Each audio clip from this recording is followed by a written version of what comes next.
We're getting a lot of email here at the Garden Basics with Farmer Fred podcast from people wondering, why am I not getting any squash? After all, there's flowers on the plant, but the fruit that comes out, it's small. It falls off. What's wrong? What did I do wrong? You didn't do anything wrong. Squash, melons, and cucumbers have a flowering habit which is unique among vegetable crops. Here to tell us more about sex with zucchini, vegetable expert, master gardener, Gail Pothauer. And Gail, we need to, explain sort of the birds and the bees to the people here about boy squashes and girl squashes. Absolutely.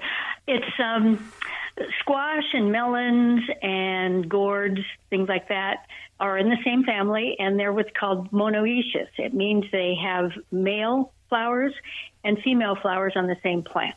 So part of the problem in this time of year is if you're not getting any fruit, it's because the male flowers start first. Typically on cucurbits, the male flower will open up first, and then there will go through a phase where the female flowers will open up, and they've got to get synchronized, where the male and female flowers are flowering at the same time for that same 1 hour in the morning. I mean, they have a real short time period when the pollen is viable, usually in the morning, and they've got to get synced up at the same time. And you got to have pollinators there, like bees, spread the pollen around. Pollen for squash tends to be pretty thick and heavy, so you don't have to worry about it blowing in the wind and getting wind pollinated. But it's typically honeybees. And what I've noticed on most of my squash are the native squash bees. They tend to pollinate my squash. Honeybees tend to pollinate my melons, but squash bees do my squash. Boy squash flowers, especially on zucchini plants, are very noticeable because beneath the flower is a long, thin stem. Mm-hmm, that's correct. And the female flower has a miniature fruit. So if it's a zucchini, it's going to be long and skinny. If it's a melon, it's going to be round or whatever and fuzzy. But yeah, the female flower will have an immature fruit at the bottom on a shorter stem. The male flower does not have that immature fruit, has a longer stem. And depending on the variety of the squash, that male stem could be, or the flower stem could be very long. I had a squash last year that I grew. It happened to be a winter squash, but it had a 2-foot stem on it, the male flower. I'd never seen anything like that. Generally, it's not that long, but it will be longer than the female. And as I mentioned earlier, people complain that when fruit does develop, it tends to either be small and it falls off. What probably has happened is there was not adequate pollination. Maybe the male flower wasn't open at the same time the female was, and so the pollen didn't get transferred at the right time. Or it could have been that during a heat spike we've had, the pollen could have become no longer viable. And the bees are now transferring pollen that's dead, basically. Mm-hmm. So it's not going to fertilize the female fruit. And then there's always things like if we have a long hot stretch, pollen can die. Also, the heat can make the zucchini or squash plant bear more male flowers than female. So it tends to be more maleness during longer days and hotter weather, whereas female flowers tend to come on when it's shorter days and a little bit cooler weather.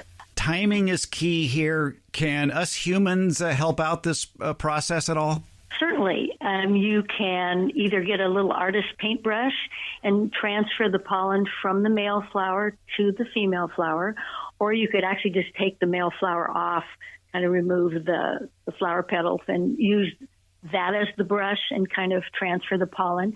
And especially if you want to try to save seeds, if you're growing an open pollinated variety and wanted to save seed, that's the preferred way to do it, is to pollinate it yourself and then put a bag or something over it so it can't get cross-pollinated. That's a lot of work, and yeah, it is. my philosophy is just wait. Mother Nature will figure this out. That's true. It does seem like a lot of work to me as well. Let's talk about something that I get a lot of questions about, and they're wondering if gardeners plant several different varieties of squash or members of the cucurbit family together. You've got your pumpkins and melons and zucchini, perhaps in the same garden, is there going to be a chance that you're going to get some wacky fruit that first year? No, because for one thing, there's several different species in the cucurbit family. So if we're talking summer squash, zucchini, the patty pan, crookneck, the typical pumpkin, acorn squash, what else? Spaghetti squash. Those are all in the same species, Cucurbita pepo. And if you were growing several of the squash in that particular species, they could cross-pollinate. However, it's only going to be will affect the fruit that you grow next year from seed that you saved this year. So it's not going to affect the fruit this year.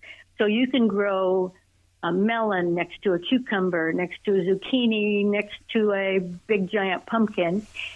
If they all could cross-pollinate, which they wouldn't because they're different species, but if they could, it would only affect the seed that you saved that you would plant next year. Gail Bothauer explaining to us everything we need to know about sex with zucchini, the boy flowers, the girl flowers, and what they're doing and when they're doing it. And the bottom line, folks, is go back inside, worry about something else. They'll figure it out. Is that right? That's absolutely correct. Okay, just making sure. All right. Gail Bothauer, vegetable expert, master gardener, thanks for a few minutes of your time. You're welcome, Fred. It was my pleasure.